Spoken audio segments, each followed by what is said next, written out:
boa noite, meu irmão, minha irmã. Seja bem-vindo ao programa Vida e Saúde. Hoje, com a apresentação minha aqui de Júnior Eduardo, Freguinaldo está com trabalho aí, né, junto com a sua congregação e hoje não pode estar aqui com a gente. Mas olha, eu vou levar para você aqui um tema fantástico, um tema muito importante, melhor dizendo, né, que é a questão do ácido úrico, gente. Olha, milhões de brasileiros, não só brasileiros, no mundo inteiro, têm ácido úrico. Eu tenho. E vou aproveitar para tirar minhas dúvidas hoje aqui no programa Vida e Saúde. Com certeza você vai saber o que é o ácido úrico, os sintomas, as causas, né? Como é que pode ser curado, enfim, tudo mais. Estou aqui com a presença do Dr. José Marcelo Morelli, nefrologista, presidente do Instituto do Rim e Hipertensão aqui de Campinas, interior de São Paulo. Muito interessante, a gente vai bater um papo muito gostoso com ele. Você já pode enviar sua pergunta aí pelo telefone 0 operador 19 3871 9620 ou então pelo nosso Facebook /Rede Século 21. Vai enviando a sua pergunta. Nosso tema de hoje é sobre ácido úrico, famoso gota, né, que dá no pé, nas juntas das pessoas. Enfim, você vai poder aproveitar hoje e tirar todas as suas dúvidas aqui no Vida e Saúde. E para a gente dar continuidade, nós vamos aqui agora com um VT, em que a gente faz um resumo total, né, das causas e tudo mais do ácido úrico. Confira aí. O Vida e Saúde de hoje traz como tema o ácido úrico, essa substância que o nosso próprio organismo produz. Ele surge a partir de quebra das moléculas de purina, que nada mais é que a proteína encontrada nos alimentos. Vale ressaltar que 2/3 das pessoas que têm um ácido úrico alto não apresentam nenhum tipo de sintomas ou irão desenvolver alguma doença. Já aquelas que têm um índice baixo, que é pouco comum, geralmente estão relacionadas a doenças renais, hepáticas ou algum problema hereditário metabólico. Você tem alguma dúvida? Então participe do programa de hoje. É isso aí. Obrigado para a Amanda por ter feito esse VT aqui para a gente, trazendo essas informações. Doutor, obrigado pela sua presença aqui no programa Vida e Saúde hoje. Obrigado pelo convite. Gostaria de parabenizar a TV Século 21, a comunidade toda presente, dos telespectadores que estão aqui, e dizer que o tema ele é um tema importante, pouco conhecido e que acaba levando a lesões muito graves, podendo levar a hemodiálise, a transplante renal e uma dificuldade de mobilidade impressionante. Então, é um tema pouco conhecido e eu venho com prazer, de coração, falar o que eu conheço sobre o metabolismo do ácido úrico. Muito obrigado. Bom, doutor, então vamos lá. Eu gostaria já de começar, assim, vamos dizer, ser redundante, começar do começo. O que é o ácido úrico, né? Como é que se forma essa questão do ácido úrico? Olha, o ácido úrico, ele vem do metabolismo das purinas. As purinas, elas são fruto ou do metabolismo endógeno, das nitrogenado que existe dentro do núcleo celular, são as bases nitrogenadas que compõem o DNA. Então, existe um processo de ficar reciclando, reconstruindo, cada vez que se faz uma célula, tem que ser desconstruído esse nucleotídeo, essas bases nitrogenadas e reconstruída novamente. E os compostos nitrogenados, eles são tóxicos para o rim, tóxicos para o organismo, tóxicos para o endotélio. Então, na evolução humana, a gente acabou eliminando esses compostos nitrogenados através do ácido úrico, através do metabolismo da xantina oxidase, que oxida e acaba fazendo a eliminação do ácido úrico pela urina. Então, é uma forma inteligente de você eliminar esse nitrogênio que está preso dentro do organismo através do ácido úrico. E ele deveria ser solúvel, se solubilizar. Esse é um conceito importante de solubilidade e como ele é um ácido, ele não pode precipitar.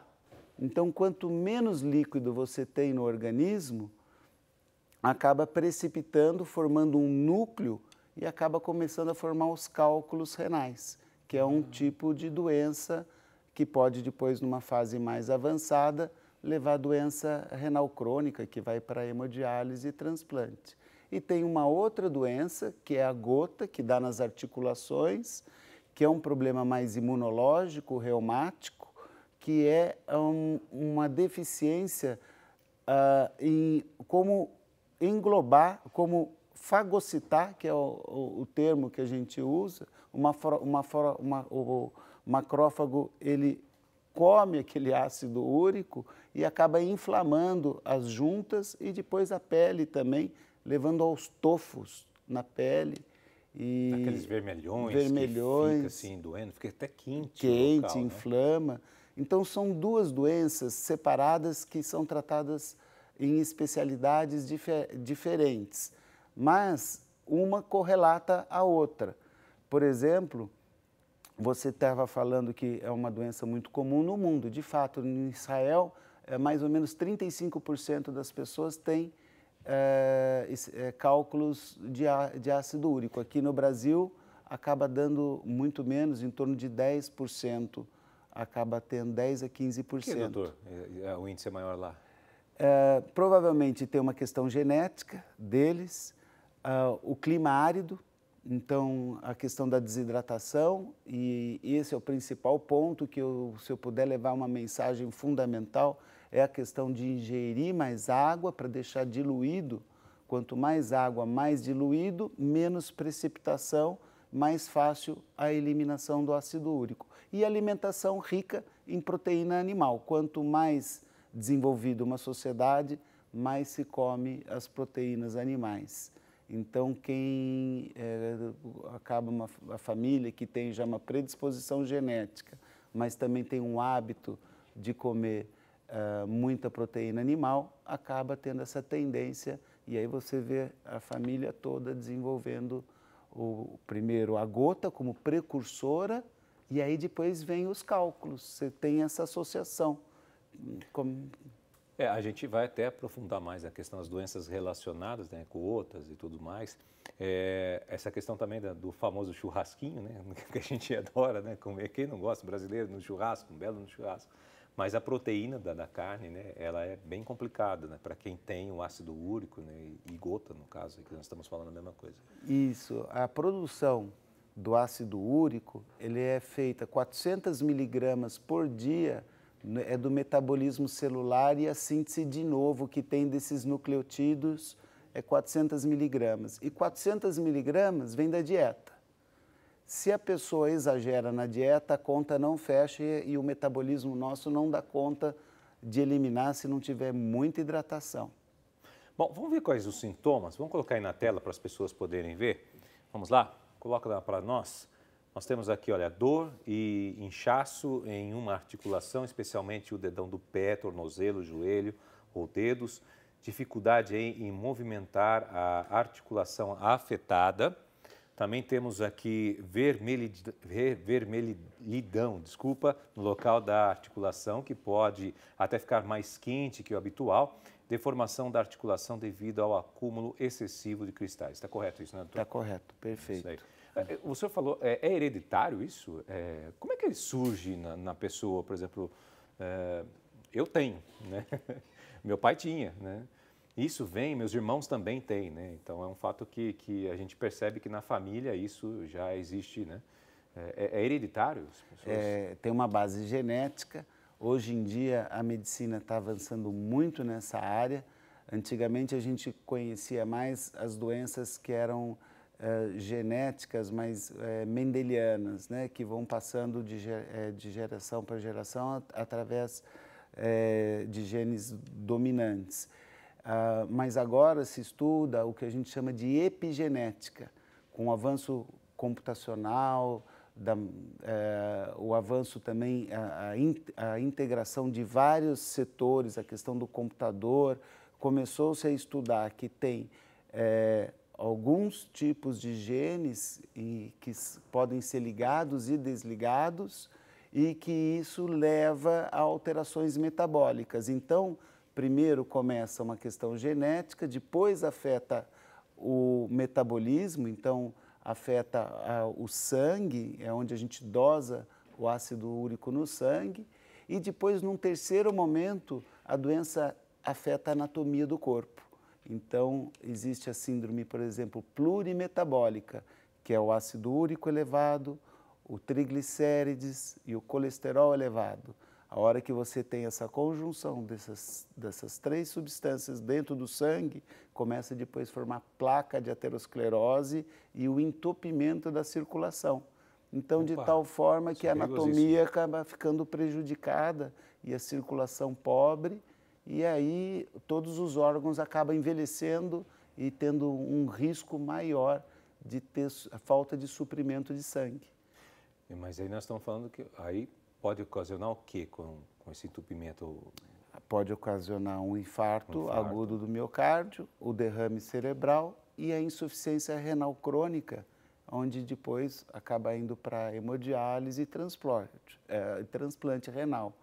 E mortes prematuras, por não cuidar adequadamente numa fase anterior e depois, quando já tem a circulação já danificada, acaba se dando medicamentos para afinar o sangue, aspirina, dilatar os vasos, mas já é uma fase mais avançada. A medicina ainda tem solução para isso, mas o ideal é que a gente faça essa prevenção, e daí a importância do programa de comunicar para a população que tem risco de começar a tratar a questão do ácido úrico antes de alterar as questões anatômicas do corpo. E a gente pode ter também pressão alta, né? Pressão alta. Tem um trabalho elegante que já se mostra que se você toma remédio para controlar o ácido úrico, a pressão também baixa, porque deixa de ativar um sistema hormonal que chama renina-angiotensina, que é dentro do rim, a aldosterona.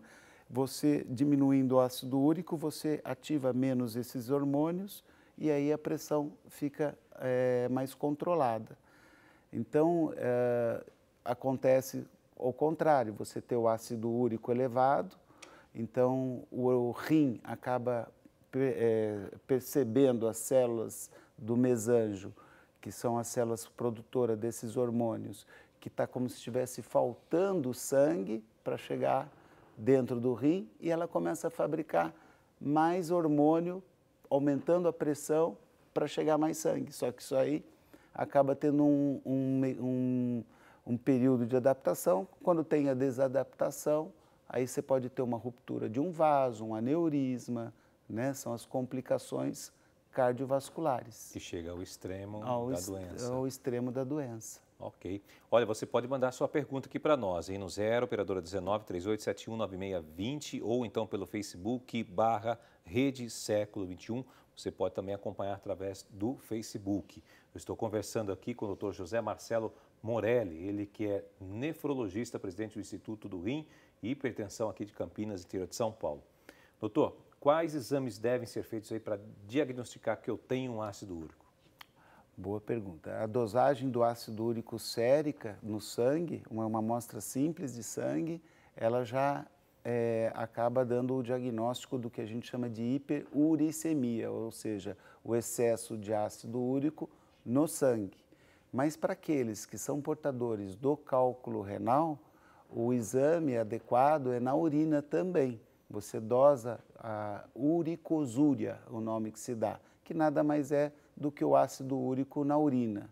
O tolerável é que tem até 800 miligramas aí em 24 horas. Começou a passar dessa dosagem, precisa orientar a pessoa a fazer a dieta e diminuir a ingestão das proteínas de origem animal. É isso que eu ia falar com o senhor. Existem níveis aceitáveis? Para homem, para mulher é diferente? Como é que é isso? Boa pergunta. Olha, o mestre que nós temos aqui no Brasil faleceu ano passado, professor Nestor Schor, que foi o professor da Escola Paulista de Medicina, que é autor desse livro aqui, antigo. Posso mostrar aqui, doutor? Pode. Aqui. A que câmera que eu posso mostrar aqui, gente? Vamos lá. Aqui, vamos lá. Vou mostrar aqui para vocês. Aqui. Calculose, é isso? Calculose renal. Renal. E a doutora Ita, coautora desse livro da Escola Paulista de Medicina. Mas conclua o que o senhor está falando, qual a questão da dosagem para homem e para mulher. Isso. Pouco antes ele veio aqui dar uma palestra sobre a questão da ingestão da água e eu conversando com ele no corredor, ele falou, Marcelo, nós temos um problema muito sério sobre a questão do ácido úrico, porque os laboratórios estão admitindo o valor como até 7 miligramas, acima de 7 já seria a hiperuricemia, mas o ideal é que se fique em 5,5. Entendeu? Então, a hora que você dosar o ácido úrico no sangue, o ideal é que fique em torno de 5,5. Para a mulher, menos ainda. Se descobriu também que, dependendo dos hormônios, parece que existe os homens têm muito mais problemas com ácido úrico que as mulheres. Ah, é? Então, tem uma questão hormonal também envolvida no equilíbrio do estrógeno, progesterona e testosterona também. Então, parece que tem essa questão hormonal e isso também é relevante no tratamento, principalmente da doença dos ovários policísticos, onde você tem que monitorar o nível de ácido úrico para cuidar daquela mocinha que tem esse problema do ovário policístico. E aí a gente vê crescimento de pelo. Então, você vê que essas mulheres têm um nível de testosterona maior, tem ácido úrico elevado e tem o problema nos ovários. Existe esse desequilíbrio hormonal. Nossa, o senhor falou aí 7, né? 7 miligramas? 7. Que é 7.000, não falam? Como é que 7 miligramas por decilitro. Por decilitros, né? O último exame que eu fiz, até falando que o senhor estava com 9. Não, vamos... E eu cheguei a 11. Isso. Então, assim, é bem elevado. Muito elevado. Muito elevado. O objetivo é 5,5, para não ter o que a gente chama de lesão endotelial. Como ele é o ácido úrico, ele não é solúvel, ele funciona como se fosse um jato de areia no revestimento de uma parede e vai descamando aquilo lá. O turbilhonamento do sangue no vaso vai fazendo com que descame esse revestimento, que a gente chama de endotélio, e aí vai começando a juntar o colesterol, triglicérides, macrófagos, e vão criando as placas de aterosclerose. Quanto menor o nível, mais protegido você fica. Também tem exatamente o contrário, já se provou que aquelas pessoas, como no seu caso, que tem o ácido úrico muito elevado no sangue, existe uma hiperuricosúria, um excesso de ácido úrico na urina. Você faz o ultrassom, que é a questão do diagnóstico, e você vai ver um aumento da refringência a nível da medula renal. Então, os túbulos renais começam a ficar comprometidos. E os cálculos, às vezes, nesses casos, eles são espalhados pelo rim inteirinho. Nossa. É como se o próprio túbulo renal excretasse o ácido úrico já quase em forma de pedra, de tanto que existe a excreção do ácido úrico urinário. Eu já ganhei de presente 2 pedrinhas aqui no rim esquerdo. Vamos aumentar a quantidade de água e aí vale um lembrete que nesse calor, nesse verão que nós estamos passando, a pessoa tem que urinar no mínimo 2,5 litros por dia. E para ter esses 2,5 litros, você tem que ingerir pelo menos de 3 a 4 litros de água por dia. E é água. Não pode ser refrigerante, não vale bebida alcoólica, nada disso. É a água mesmo. E aí você consegue diluir mais esse ácido úrico e evita as complicações. O senhor está falando da urina, ela muda de coloração, de cheiro? Tem alguma modificação? A pessoa sente ardência? Como é que é isso? Olha, o cálculo de ácido úrico ele pode ser puro, só ácido úrico, ou ele pode vir cáustico. O ácido úrico, quando você elimina o cálculo, ele tem uma tonalidade meio amarelada. Então, a dica que eu dou para as pessoas perceberem que precisa tomar mais água, a urina saiu cor amarela, já vai no banheiro, toma um copo da água e até que você vá no banheiro urinar uma urina clarinha. Mais clara. Mais clarinha. Então, a água ela tem que estar circulando no organismo. Urinou, tem que repor. Água como medicamento. Para os idosos que têm menos sensibilidade de sede, vale a pena até os aplicativos ou deixar um reloginho cada 2 horas o copo da água para o idoso. Então, isso também é muito importante. A gente percebe que com o avançar da idade, o nível de ácido úrico também vai aumentando, se tornando um problema para os mais idosos. Olha isso. Bom, gente, você pode fazer sua pergunta aí pelo nosso telefone, o pessoal do call center está lá esperando sua ligação. 0 operadora 19 3871 9620 ou então enviar pelo Facebook /rede Século XXI. Nós estamos aqui conversando com o Dr. José Marcelo sobre ácido úrico. A gente vai para um rápido intervalo e volta já.